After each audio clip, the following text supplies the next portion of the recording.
Hi guys, it's Helly, and you guys know that I've been reading Mensutra's book, The Rudest Book Ever, and I told you guys in a previous video of mine that of all my favorite parts, I'm gonna make individual videos so that I can share my thoughts with you.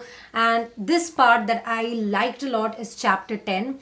This chapter is called Screw Pleasing People, and I wanted to talk about it in today's video. So if you're a person who bases their self-worth on other people's opinions, maybe you should watch this video. I decided to make this video on this particular topic because this chapter spoke a lot to me. I am a person who is a people pleaser. Sadly, I hate it when someone doesn't like me. I hate it when someone says something bad about me, and it really doesn't matter what position they hold in my life. Even if they don't hold any position in my life, what people say of me affects me a lot, which is why I ask you guys that if you're leaving a comment, please make sure that if it's not absolutely necessary, it's not extremely rude, because it affects my mental state for a long time.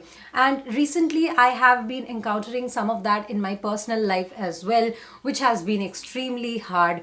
When you have this whole idea of yourself and then someone says that no, you are like this bad person to me, it kind of hurts. Okay, and I know that we are all villains in someone else's stories, but somehow I can't get it out of my head, and that affects the way I function in my life, day-to-day life. And I really wanted to read something that will help me, and surprisingly I found this particular chapter inside this book, and it totally changed my whole perspective on pleasing people. And yeah, Shwetabh is extremely rude. He says that screw pleasing people. So, but that's not what I can do immediately. So I went through the chapter and slowly processed my feelings. So this is what I like so much about him. He doesn't say that, okay, do this. He tells you why and what is the thought process that you should have to be able to do something. Okay, we all know what are the good things we should do, we all know what are the bad things we shouldn't do, but do we always stick to it? No, because our mentalities are already wired and we need someone to talk sense to us, and he does that. He starts with talking about self-worth and how we base our self-worth on others' appreciation of us. So number one, what we do is that we seek approval and acceptance of people who are capable and awesome in our eyes.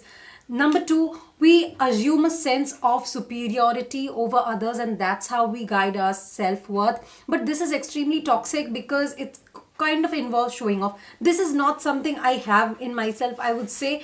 But the first one, I do seek approval in and acceptance in the eyes of people who matter to me mostly. But also, if someone who doesn't even matter to me says something very rude or negative to me, it kind of affects me and makes me think like, okay, are they right? The third way people sometimes judge their self-worth is by comparing themselves to others. This is also something that I think I do sometimes. Not excessively, I'd say, but yeah, I do it sometimes. Let me know in the comment section below how you think about your self-worth. Do you compare yourself to others?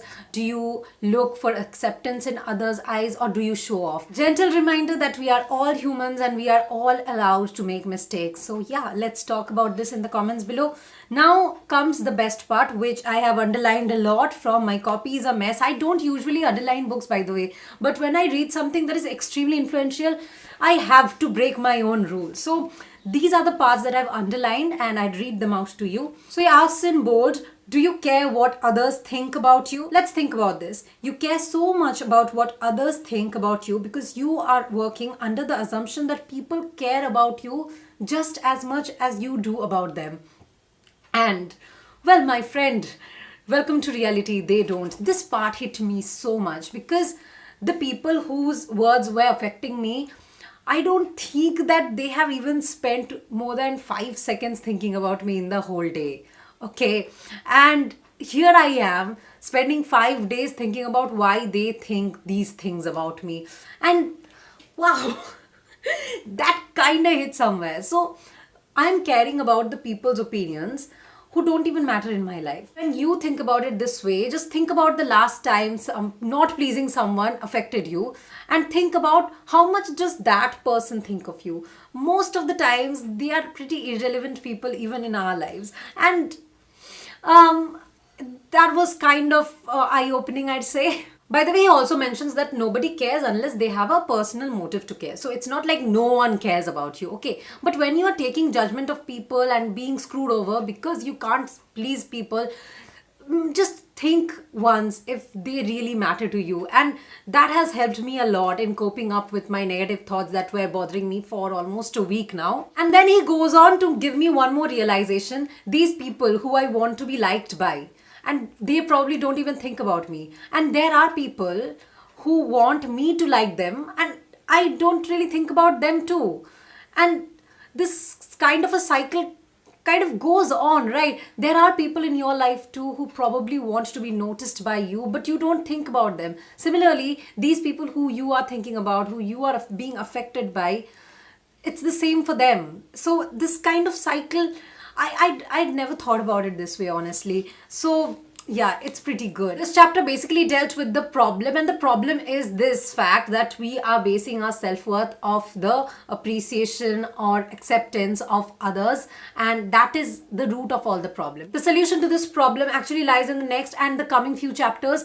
If you want, I can make a video on that. Those chapters were pretty nice too, but this particular chapter spoke so much to me. That's why this video. By the way, the solution is pretty simple. He has actually boiled it down to 2 lines. You have to learn the art of letting go, and obviously it's one of the hardest things to do.